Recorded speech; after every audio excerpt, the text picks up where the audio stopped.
ముందుగా KV5 అధినేత అంజీకి ఉద్యమ నమస్కారాలు తెలియజేస్తున్నాము. సమన్వయ కమిటీ రాష్ట్ర కో-కన్వీనర్ నా పేరు శ్రీరాములు. ముఖ్యంగా ఈరోజు ఈ మీడియా సమావేశం ఏర్పాటు చేయడం ముఖ్య ఉద్దేశం, అనంతపురం జిల్లాకి 23వ తారీఖు రాష్ట్ర సమన్వయ కమిటీ రాబోతుంది. ముఖ్య అతిథులుగా ఈ మీటింగ్కి రాష్ట్ర చైర్మన్ పూర్ణచంద్రరావు గారు మరియు రాష్ట్ర కన్వీనర్ రమణ గారు మరియు కొంతమంది ముఖ్య అతిథులుగా వస్తున్నారు. మరి దీని ఉద్దేశం ఈ రాష్ట్రంలో బీసీ జనాభా కుల గణ సమగ్ర విచారణ జరగాలని, అందుకు రాష్ట్ర వ్యాప్తంగా జిల్లా కమిటీలు, నియోజకవర్గ కమిటీలు ఏర్పాటు చేయబోతున్నాము. మరి అందులో భాగంగానే ఈరోజు అనంతపురము జిల్లాకి రాబోతున్నారు 23వ తారీఖు.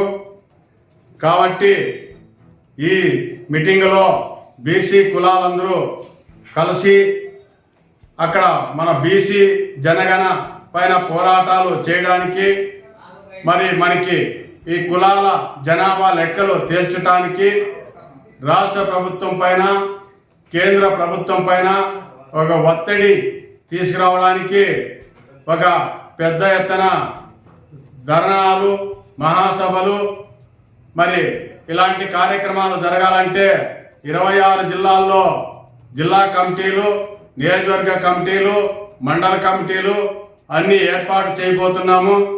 కాబట్టి అందులో భాగంగానే 23వ తారీఖు ఇక్కడ జిల్లా కమిటీ కూడా ఏర్పడుతుంది. దీనికి అందరూ బీసీ కులాలు, లాయర్లు, బీసీలో ఉండే లాయర్లు, మరి అదేవిధంగా మేధావులు, మరి అదేవిధంగా బీసీ కుల సంఘాలు, బీసీ ప్రజా సంఘాలు అందరూ కూడా పాల్గొనాలని చెప్పి కోరుతున్నాము. మరి ముఖ్యంగా ఈరోజు మనము దేశవ్యాప్తంగా చూస్తే మరి కాన్సీ రామయ్య సిద్ధాంతం అమలు కావాలంటే మనకు బీసీ కుల జనగణ లెక్కలు తేలాలి. మన జనాభా వాటా మనకు తెలిస్తే ఖచ్చితంగా రాజకీయాల్లో మనకి రిజర్వేషన్లు వస్తాయి, ఖచ్చితంగా ఉద్యోగాల్లో మనకి రిజర్వేషన్లు వస్తాయి. మరి అదేవిధంగా మనకి అన్ని రంగాలలో ఎవరి కులాలకు వారు అందరూ కూడా చట్టసభల్లోకి వెళ్ళడానికి అవకాశం ఉంటుంది. ఇది చేయకుండా ఈ పాలకులు, గత పాలకులు దీన్ని నానబెట్టుకుంటా గత 77 సంవత్సరాల నుంచి కూడా మనవలని మోసం చేస్తూ పాలిస్తున్నారు. ఈరోజు బీసీ జనాభా లెక్కలు తేల్చాలని తెలంగాణలో బీసీ సంఘాలన్నీ ఐక్యమై అక్కడ పెద్ద ఎత్తున 2 సంవత్సరాల నుంచి పోరాటాల ఫలితంగా ఈరోజు కాంగ్రెస్ పార్టీ కూడా దిగొచ్చినది. మరి కాంగ్రెస్ పార్టీ దిగి రావడంతో అదే బీసీ కుల జనగణన తేల్చాలని, మరి దీది మా నినాదమే అంటని చెప్పి రాహుల్ గాంధీ గారు మొన్న అక్కడ తెలంగాణకి వచ్చి దీని మీద పోరాటాలు చేస్తున్నారు.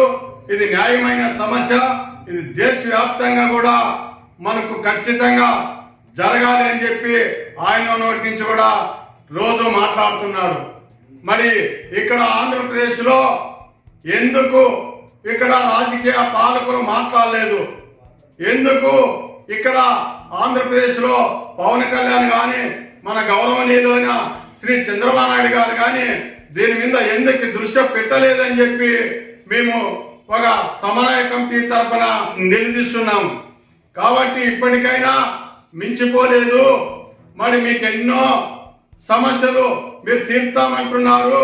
మీరు మీ బీసీల కోసమే పుట్టినామంటున్నారు, బీసీలే మా పార్టీ అంటున్నారు.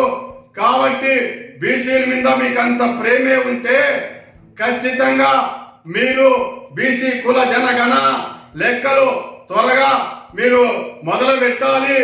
జనాభా లెక్కలు తేల్చాల్సిన అవసరము ఈ రాష్ట్ర ప్రభుత్వం పైన ఉన్నదని చెప్పి మేము తెలియజేస్తున్నాము సోదరులారా.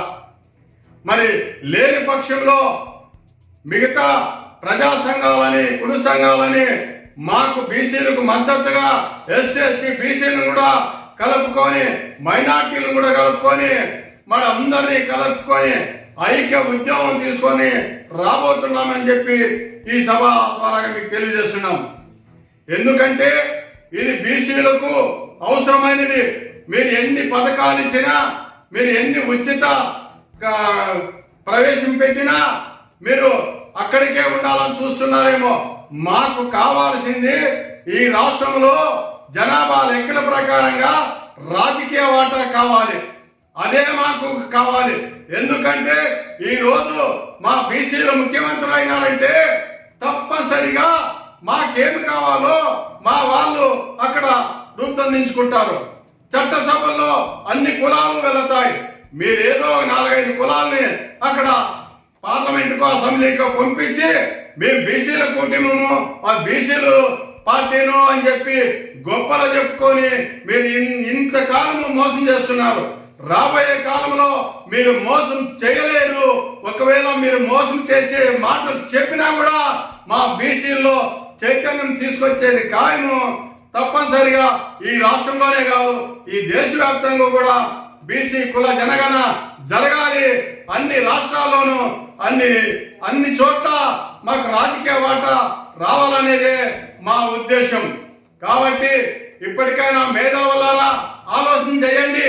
మీరు రాజకీయ పార్టీల్లో ఉండే బీసీలారా మీరు ఆలోచించాలి.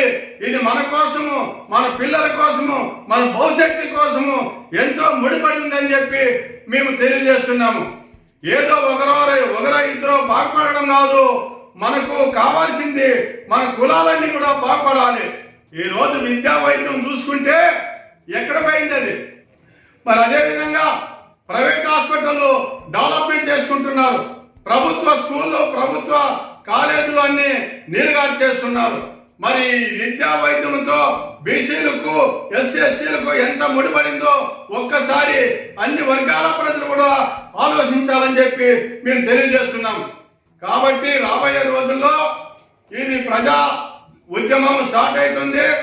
ఎస్సీ ఎస్టీ బీసీ మైనార్టీలంతా ఏకమయ్యే రోజు వస్తుంది.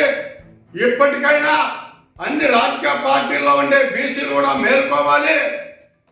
ఆ రాజకీయ పార్టీల్లో ఉండే ఓసీలు కూడా మా వాళ్ళే, మా ఆంధ్రప్రదేశ్ ప్రజలే. వాళ్ళను కూడా మేము ఒక మనవి చేస్తున్నాం. వాళ్ళకి ఎవరి వాటా వాళ్ళకి రావాలి, ఎవరి చదువులు వాళ్ళకి రావాలి, ఎవరి ఉద్యోగాలు వాళ్ళకి రావాలి, ఎవరు రాజకీయ వాటాలు వాళ్ళకి రావాలి. ఇవన్నీ రావాలంటే బీసీ కుల జనగణ లెక్కలు ఖచ్చితంగా తేల్చాలి. కాబట్టి దీన్ని మాత్రం మీరు ఎక్కడే కానీ నీరుగార్చే అభిప్రాయాలు చేసినా లేదా మీరు ఏదో ఇది మాట్లాడుతున్నారు అనుకుంటే మాత్రము మీరు ఖచ్చితంగా రాబోయే రోజుల్లో దెబ్బతింటారు. మీరు రాజకీయ పార్టీలు దెబ్బ తినకూడదు. మీరు ముందు ఉండాలి. మీరు ఇవన్నీ చేయాలి. ఒకవేళ చేయలేకపోతే మాత్రము రాబోయే రోజుల్లో ఖచ్చితంగా మీరంతా తప్పనిసరిగా దోషులుగా మిగిలిపోతారు. ఎస్సీ ఎస్టీ బీసీ మైనార్టీలు ఏకమయ్యే రోజు వస్తుంది. మీ మాటలు కొంతకాలం వింటారు, కొంత పరిధి దాటితే మాత్రము అందరూ తిరగబడతారని చెప్పి మీ దగ్గరుండే బీసీలే తిరగబడతారు, మీ దగ్గరుండే ఎస్సీలే తిరగబడతారు, ఎస్టీలే తిరగబడతారు, మైనార్టీలు తిరగబడతారు. ఎందుకు తిరగబడతారంటే మీరు చేస్తుండే పాలన ప్రజలందరూ చూస్తున్నారు. మీరు చేస్తుండే విద్యార్థులు అందరూ గమనిస్తున్నారు. మీరు చేస్తుండే పథకాలు అన్ని గమనిస్తున్నారు. కాబట్టి ఒక దిక్క సంక్షేమ పథకాలు అవసరమే, ఒక దిక్క అభివృద్ధి అవసరమే, ఒక దిక్క శాశ్వతకరమైన పనులు అవసరమే. అది ఎంత అవసరమో ఈరోజు ఈ దేశానికి బీసీ కులగణ కూడా అంతే అవసరము. మరి ఇప్పటికైనా బీజేపీ దేశవ్యాప్తంగా తీసుకోవాలి. మరి బీజేపీ ఆ అవకాశం ఉంది. నరేంద్ర మోడీ ఒక బీసీ అని చెప్పుకుంటున్నాడు. మరి నిజంగా బీసీ అయితే ఆయన ఇది ఖచ్చితంగా అమలు అయ్యే విధంగా 29 రాష్ట్రాల్లో ఆయన ఈ కులగణ ఏర్పాటు చేయాలి. జనాభా లెక్కలు తీర్చాలి. అందరికీ రిజర్వేషన్లు వచ్చేటట్ల కార్యాచరణ చేపట్టాలి. ఇది బీజేపీకి ఒక మంచి అవకాశం ఉంది. మరి దీనికైనా ఉపయోగించుకోకపోతే మాత్రము బీజేపీ కూడా తప్పనిసరిగా ఈ బీసీ గాలిలో కొట్టుకుపోతుంది, ఎస్సీ ఎస్టీ మైనార్టీలంతా ఏకమయ్యే రోజు వస్తుంది. మీకు ఆ అవకాశం ఇప్పుడు ఉంది, మీరు తప్పనిసరిగా ఆలోచించాలని చెప్పి నేను ఈ మీడియా ద్వారా బీజేపీకి ఒకే ఒక హెచ్చరిక తెలియజేస్తున్నాం.